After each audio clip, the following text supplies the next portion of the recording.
The Amazon rainforest plays a critical role in regulating the global climate, storing billions of tons of carbon and helping stabilize weather systems around the world. But beneath the surface of its rivers, one of its most important guardians is disappearing.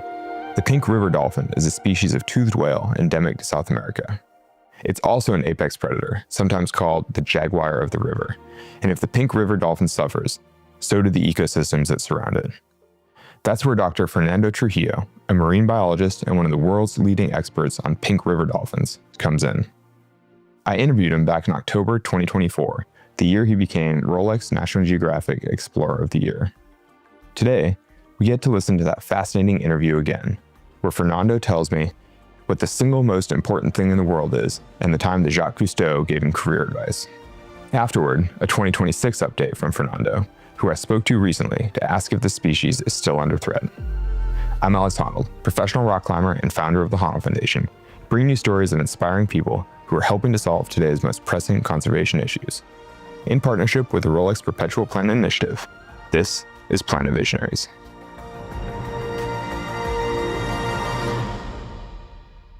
Hi, Fernando. Hi, Alex. Thank you very much to have me today. I'm very happy to be here. Oh, it's a pleasure. Well, let's just dive into it. Tell me your name and where you're from and what you do. I'm Fernando Trujillo. I am the scientific director of Omacha Foundation. I'm based in Colombia, in Bogota. I'm doing a lot of research and conservation efforts for the Amazon, the Orinoco, and the Caribbean. Can you tell me about the Orinoco River? It goes through the northern part of South America, right? Yes. I started to know about the Orinoco River when I was just a child.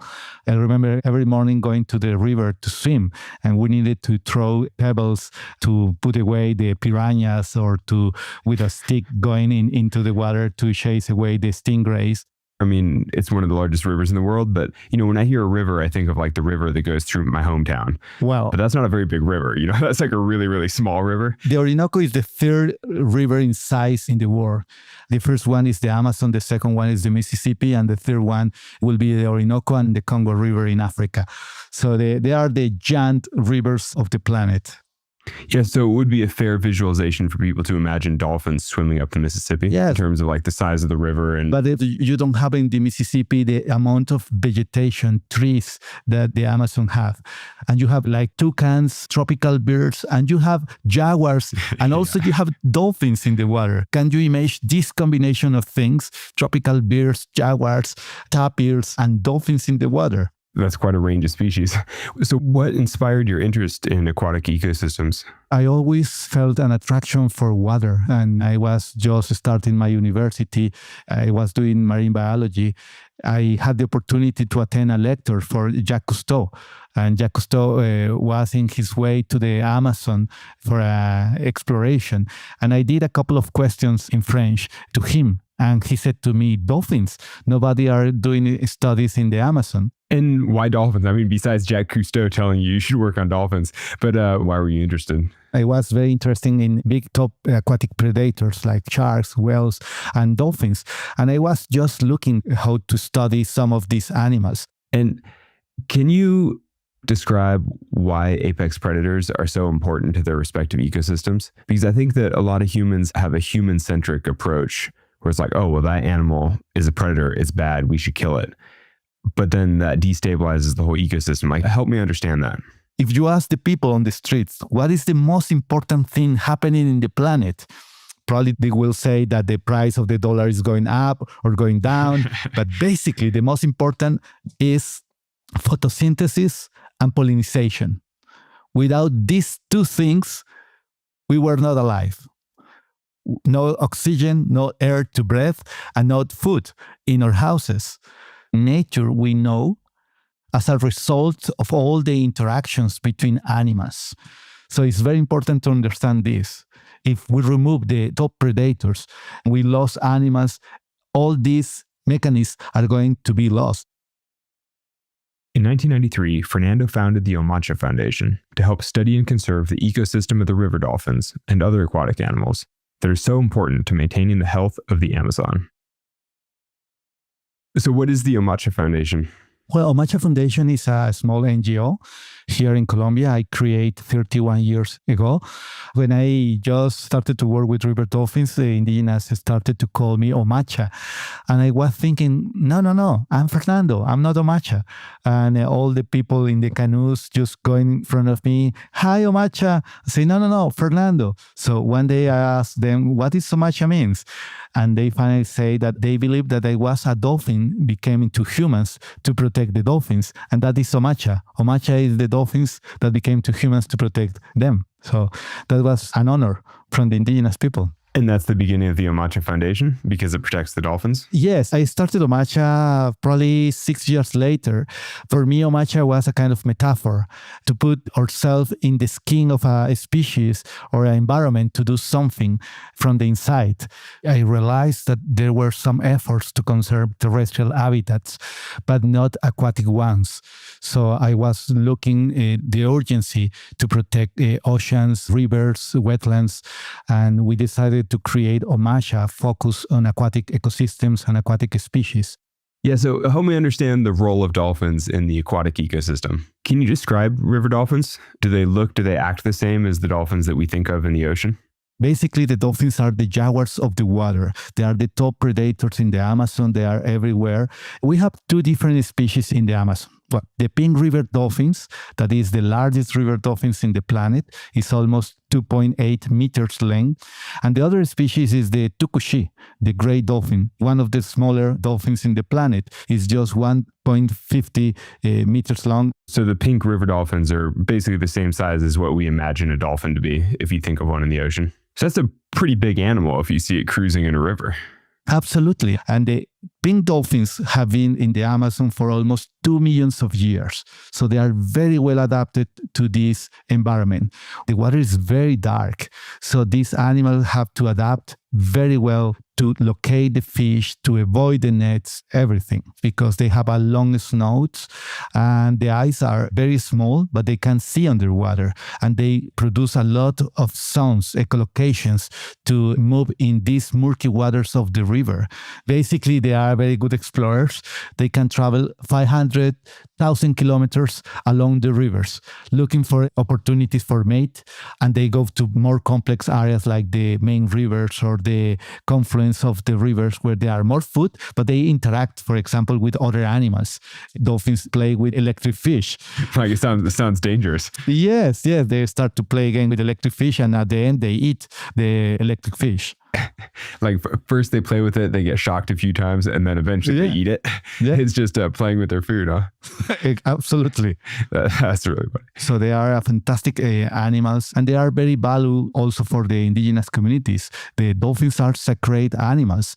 The indigenous believe that dolphins have underwater cities where they live like us. So this is a very strong and powerful combination of the scientific value of the dolphins, but also the cultural value. And what were you studying specifically when you started working with the dolphins?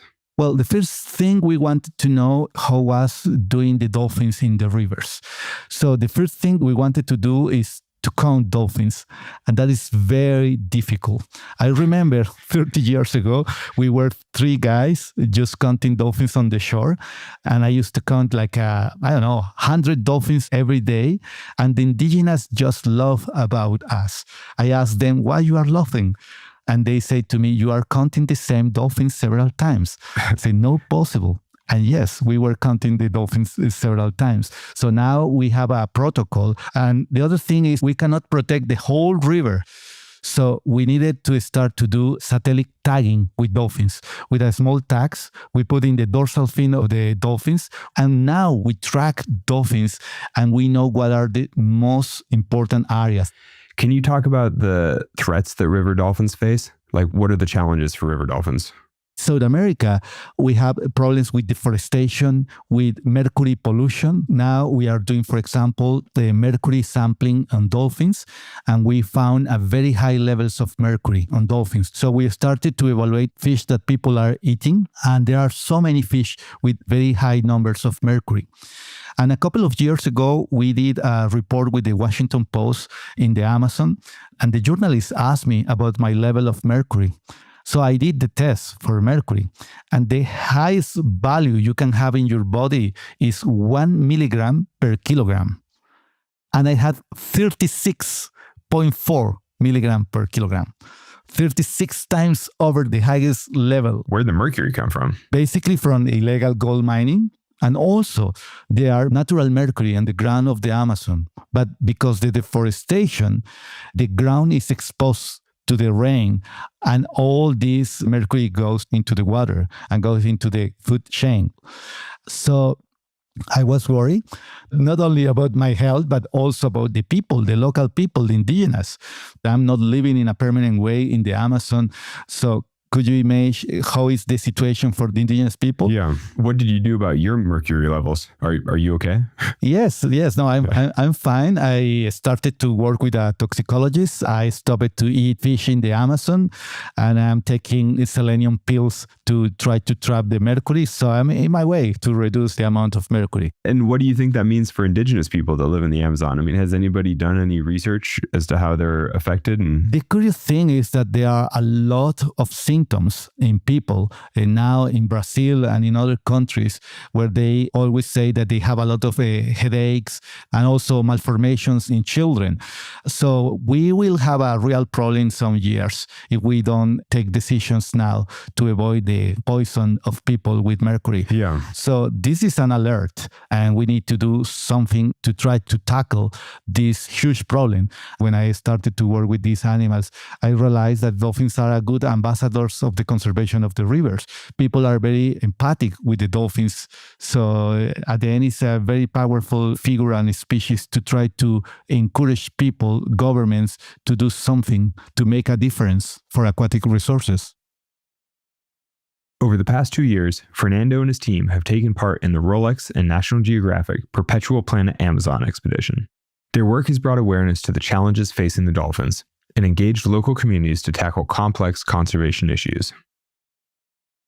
How did the local communities react to your work?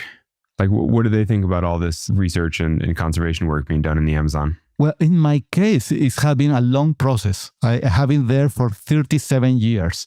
So at first, they thought this is a crazy guy. Why they are studying the dolphins if the dolphins already are there? But with the time, they started to realize they need to understand, for example, how many fish they can take from a lake. So just 1 month ago, we inaugurated our new Amazon Conservation Center in the Amazon. And the first thing we did was training course for indigenous for biodiversity monitoring. They are protecting the dolphins, and they are understanding that they can earn more money taking tourists to watch the dolphins instead to spend hours and hours in the rivers trying to fish with no success.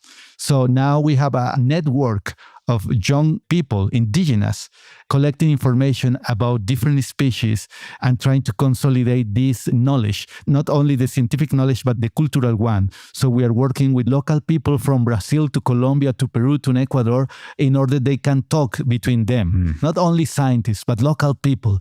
We need to work together, trying to put in place solutions and to share information. Yeah, so you're talking about the importance of transboundary cooperation. Can you tell me all the countries that the Orinoco River flows through? Yes. And I ask this because something like the Mississippi, one of the biggest rivers in the world, just goes through a bunch of states, but it's only one country. Well, in the Orinoco, we have two countries, that is Venezuela and Colombia. But in the Amazon, you have 9 countries. So it started in Peru, Ecuador, Colombia, Brazil, Bolivia, also Venezuela, Suriname, Guyana. So all in total 9 countries. So when we talk about protecting the Amazon River, what we need are 9 different countries to cooperate on something. Absolutely. So is this one of the core reasons why it's so difficult to protect the Amazon? Yes, but not only is the 9 countries, it also is all the countries in the planet, because the wood for the trees in the Amazon go to European markets. The soy that is produced in Brazil is going to America, China, and European market. The beef from the Amazon goes to China and other countries. So it's an international concern. And also, we can show, for example, with the dolphins, how we can scale the solutions. Yeah, tell me about that. So last year, in August, there were a meeting, the Summit of Belém, where presidents from different countries were together to discuss how they can save the Amazon. And one of these actions was the conservation management plan for river dolphins, because governments recognize that this is a very good example of transboundary cooperation. We had a conservation management plan with 4 governments: Brazil, Colombia, Ecuador, and Peru. I'm the coordinator of this initiative.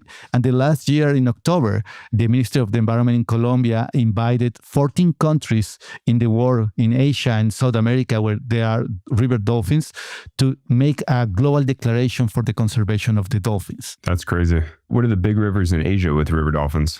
The Ganges River in India, the Indus in Pakistan, the Meghna in Bangladesh, and the Brahmaputra, Wow. and also the Yangtze in China.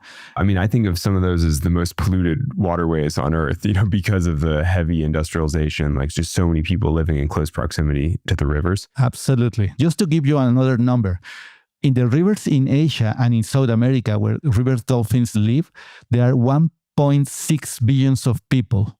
The 20% of the whole population of the planet live in rivers where there are river dolphins. We cannot see the problems of each country in an isolated way, or each river basin. We need to work together. So I think the learnings from this Perpetual Planet Amazon expedition are a lot. And we put the Amazon in the international level, in the public policies, and it will make a change. Definitely. You were just awarded National Geographic Explorer of the Year. Where were you when you found out? Well, I was here in my office and I received a call. He said to me, "You are the Explorer of the Year. So congratulations." I just were thinking, oh, it was maybe a dream. I never expect that. I still remember when I was a child and going to find the magazines, dreaming about these remote areas. It's the first time a Latin American person has this recognition. It's honor me, this recognition, but at the same time, open a lot of doors at the international level. You are going to have a different audience. You can talk with a minister, with a president, with a senator about the problems in the Amazon. In some way, you scale your work from some people knowing what we're doing in the Amazon to many people knowing and being interested in what is happening in this remote area. Despite the challenges of coordinating conservation efforts across borders, Fernando has had a lot of magical moments working with the dolphins over the years. Those moments have helped keep his passion for the Amazon alive. You've been doing this work for more than 30 years. What have you seen change, and I don't know, how have you stayed passionate about this for so long?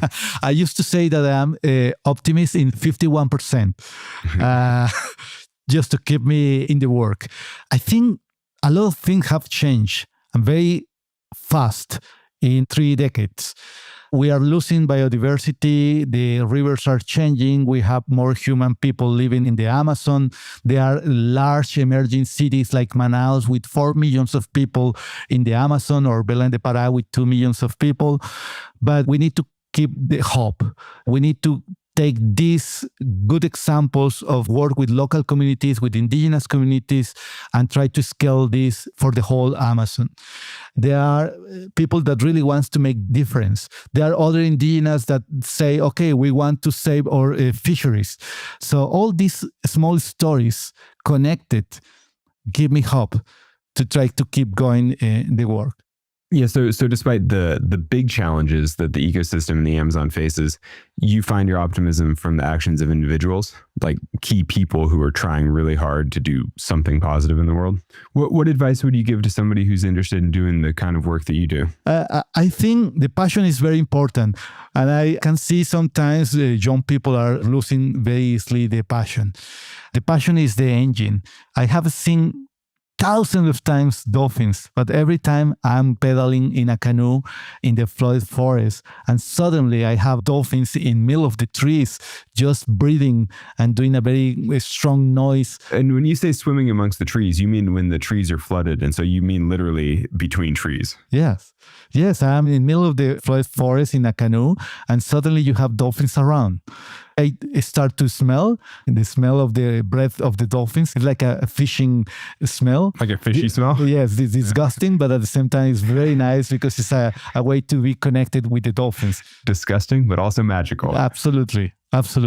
Also, when I am swimming in the river and the dolphins approach and start to push me, just playing, that's a magical moment. A couple of years ago, I remember I was in a lagoon. I used to have a bandana in my head, and that was the lucky one with dolphins. And I was in the water interacting with the dolphins, and I dived in and I lost my bandana. And I was very, very sad for this. But after 3 or 5 minutes, I just feel someone was pushing me and was a dolphin with the flipper and with my bandana. So it was very crazy. 7 people were around saying, no way, that's unbelievable. So there are so many magical moments around all these expeditions and work with dolphins in the Amazon.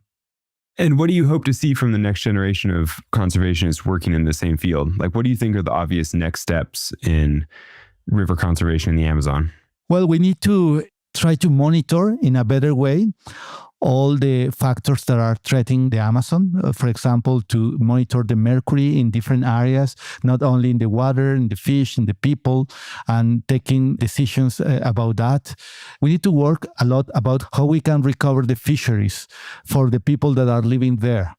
There are 45 millions of people, so where they are eating, mainly fish. But if the river is collapsing, it will be very difficult. So I think there are a lot of things to do for the next generations. So more generally, what advice would you give the average person as to how they could keep the planet perpetual? Well, like not just specific to the health of the Amazon, but what do you think anybody should be doing to help keep the planet perpetual? Be more conscious. It is very simple. I try to keep my carbon track low. I'm planting trees all the time. I try to use the bicycle, things like that. It's very simple things. We used to live in a bubble in the big cities. And this is our planet, this big bubble that is our main city. We need to break down this bubble and know more about our planet and what we need to do. And to help other people. Just be more empathetic. If you are more empathetic, it's a very good way to help not only people, society, but also the planet. That was Fernando back in 2024, talking about his mission to protect the pink river dolphins and why they are essential to the health of the world's largest rivers. I checked in with him again to see what the road ahead looks like for the survival of this species. Here's my recent interview with him. Fernando, welcome back to Planet Visionaries. Thanks so much for taking the time. Are there any specific updates with your work between when we spoke in 2024 and now in 2026? I think the most important is we didn't know the dolphins have problems with the immunological systems. And the second part is the protocols we are putting in place in all the countries to respond to the climate crisis. And also we have completed another 4 expeditions counting dolphins.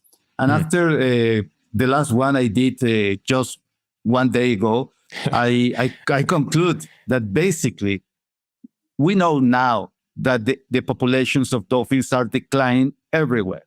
So now we need to focus more in solutions. So to do the prep for this episode, I listened to our episode from 2024 again, and I was struck by your own levels of mercury. How is your health doing? Because I mean, one of the takeaways from the last episode was that you had very high levels of mercury in your blood. Thank you for asking, Alex. Yes, I think it's much better. The good news is that for some reason, people think that it is impossible to eliminate the mercury. And now you can do it. And it's a good news, especially for the indigenous communities in the Amazon, where they are being exposed to a very high levels of mercury during the last years. Yeah, explain that. Why is there mercury contamination in the Amazon? In order to get the gold, people use for hundreds of years the mercury to isolate the gold. So tell me a little bit about how that is connected to your work. I mean, you've spent your whole career, your whole life working with river dolphins. Talk a little bit about gold mining in the Amazon, and because those are seemingly unrelated issues in a way, and yet the whole ecosystem kind of comes together. Talk about that. My work is focused on river dolphins, but the river dolphins are very good sentinels of the health of the rivers. We started just doing the basic scientific research with dolphins, like how many dolphins are. So we are undertaking long expeditions along the rivers. And so far, we have covered more than 90,000 kilometers of rivers in 7 countries. So we are doing evaluations about the threats that the dolphins are facing in the rivers. And the threats that dolphins are facing are the same for people. They are experiencing climate changes like extreme droughts. They are experiencing overfishing. They are experiencing deforestation and mercury pollution. So at the end, we are talking here about One Health. The One Health approach is basically the connection between species, humans, and ecosystems. Everything is very strong connected. How have you sort of broadened your work to this One Health approach of, looking at the overall health of the entire ecosystem, including its human habitants? 5 years ago, we started to capture dolphins to put satellite tracking on them. We wanted to know the most important areas for dolphins to be protected. We are running some swab samples in the dolphins, and we know they are exposure to antibiotics in the rivers. That sounds crazy because when you think of the Amazon or the Orinoco or these massive rivers in South America, you never think that they have antibiotics in them. How are these wild animals being exposed to these type of pollutants? Everything just go into the rivers. And it's happening in the Amazon, and it's happening everywhere in the planet. So these antibiotics and the bad use of the antibiotics are affecting the health of the whole biodiversity and also people. So through the dolphins and this health approach, we are understanding all these problems. And when we are showing all the problems in the rivers through the dolphins, I don't know, it's just an interesting thing that you're using this sort of charismatic megafauna, like a beautiful pink river dolphin, as sort of a proxy for human populations, because they're both being affected in the same ways by these pollutants. The lifespan of a dolphin is 50 years. They migrate along the rivers. They move a lot. So they accumulate along their lives a lot of toxins and a lot of diseases. They are so similar to humans. So yeah. it is a good proxy to understand what happened. And maybe it's worth reminding people listening at home, because I think if you're listening to this in sort of suburban America, you don't really realize that in the Amazon and in these communities, all these human communities also live along rivers and are completely focused around the river. They live in boats. They go up and down the rivers. It's primary mode of transport, one of the primary sources of food. And so the comparison to river dolphins seems much more apt in these communities than it might, for me, for example, growing up in suburban California, I didn't really interact with the rivers in quite the same way. In Asia and in South America, there are 1.6 billion of people living. The 20% of the whole population of the planet share rivers with dolphins. We're talking here about the Yangtze in China, the Ganges in India, the Mekong in Cambodia, the Indus in Pakistan, and the Amazon and the Orinoco in South America. All these people living along the rivers are creating very strong problems for the biodiversity and also for themselves. And so what do you see as the greatest threats to river dolphins right now? Overfishing, pollution, deforestation, and climate change. The temperature of the water just reached 106 Fahrenheit degrees. The temperature of the river reached 106 degrees Fahrenheit? At first, we thought it was a kind of bacteria killing the dolphins. That's warmer than a hot tub. And that's just because the outside temperature was so warm that it heated the river that much? It was a combination of very shallow waters, a lot of sun exposition, and also there were a lot of fires around. So there were a lot of smoke, and there were a lot of deforestation process around these lagoons. So everything just play against the dolphins and the fish. Millions of fish died. So we want to be prepared for this because it's going to happen again. So the Brazilian government already have a protocol to try to create ways to prevent this to happen. We are also training vets that are focused on domestic animals in different areas to focus on dolphins, manatees, and other species. You're training vets to treat the dolphins? Yes. Basically, we need everybody to have some kind of knowledge to prevent these massive episodes of animals dying. We are training vets in different countries, in Pakistan, in Brazil, in Colombia. We have the National Marine Mammal Foundation in America and the United States training us or vets in the region and creating a network, a very strong network to try to face these very complicated situations. Fernando, can you tell me about your role with the Perpetual Planet Amazon expedition? A program like this is unique because allow several people. We were 100 people working for more than 3 years along the Amazon. And this is a program that is alive. And when we finish Perpetual Planet Amazon expedition, I continues with this strong connection with Rolex and National Geographic, and was the way I got another funding to do all this training with local people and all the strategies to face the climate challenges we have now in the Amazon. When one of the main pressures is climate change or, illegal mining done across borders between all these different countries. I mean, that's so far removed from how you started your research, many years ago, just counting dolphins and trying to do an inventory of like how many live there and where do they live and what do they do. It's like, how does it feel personally to have the scope of your work increase so much over the years? Well, it intimidates a lot because, as you say, I started like all the biologists working with a single species, with a romantic approach. We want to save the dolphins. And then we discover that in order to save the dolphins, we need to protect the rivers. And this is a very huge task. And we need to create the ways to do that. And it is not simple. So you need to start to work with other researchers, with governments, with indigenous communities. And in the middle of all these situations, you need to produce hope. You need to show that there are some places in the Amazon where if we combine solutions, we can manage the climate, we can control the overfishing, we can control the deforestation, and in the country, we can restore the forest. How do you see people who are interested in your work getting involved? I mean, how can people help support the health of the rivers in the Amazon and species like pink river dolphins? People are knowing what is the impact of the gold they are buying, and also people need to ask themselves where the fish they are eating come from, or the timber for the furniture are coming.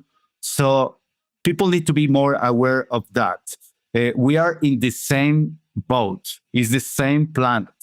Despite the fact that people in London or in New York think that Amazon is so far away, the climate, the stability of the climate depends on very important areas like the Arctic, the Antarctic, the Amazon, the Congo, for everybody. Well, Fernando, thank you so much and appreciate the update. Yeah, it's a real pleasure chatting again. Thank you, Alex. That was Dr. Fernando Trujillo. Huge thanks for joining me. We'll put links to Fernando's work in the production notes. Planet Visionaries is a podcast in partnership with the Rolex Perpetual Planet Initiative and a Sony Music podcast production.